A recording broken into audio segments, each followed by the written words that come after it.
आज तक खुद का शहर भी ढंग से नहीं घूम पाई और सपने दुनिया घूमने के हैं। Hi, welcome to my mini vlog. आज हम लोग सिविल लाइन तक जाएंगे, ये तो पता है, लेकिन कहाँ कहाँ जाएंगे ये किसी को नहीं पता। और मेरे यहाँ आउटफिट के बीच में आ गया है बहन की औलाद, जिसकी हरकतें हैं फुल ऑफ औलाद।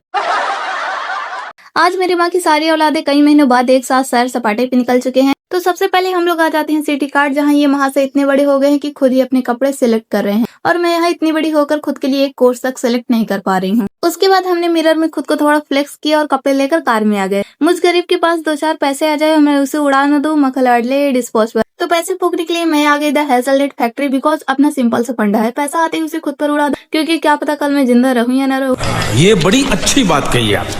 कैफे में मेन्यू देखकर ऐसा लग रहा है जैसे यूपीएससी का पेपर सॉल्व कर रहे हो। 40 मिनट की गंभीर डिस्कशन के बाद हमने 4 चीजें ऑर्डर करी और उसे 4 सेकंड में ही लपेट दिया। ये जो गरीब हो ना आदमी, यो साला अपनी आदत से गरीब हो।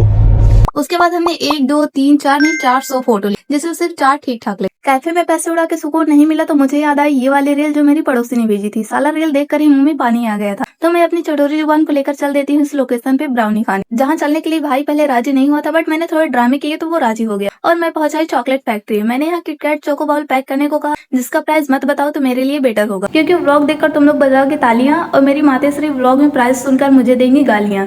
कार में आई तो देखी सब मोमोज लपेट रहे थे, तो मैंने भी एक प्लेट मोमोज खाया। रसगुल्ले की शॉपिंग थोड़ी बाकी थी तो हम लोग आ गए वी मार्ट, जहाँ ये महिला कभी बेटे के लिए कपड़े देख रही थी तो कभी खुद के लिए, और भारी कंफ्यूजन में थी कि कौन सा लिया जाए। इसलिए मैं ऑनलाइन शॉपिंग प्रेफर करती हूँ भाई, क्योंकि 5 मिनट में कौन ही डिसाइड कर पाएगा कि ये ड्रेस तुम्हारे लिए बेटर है या नहीं। और जब शॉपिंग खुद की ना हो रही हो तो सच में भाई घुटनों में अलग ही लेवल का दर्द आ जाता है। हरामी हो बेटा।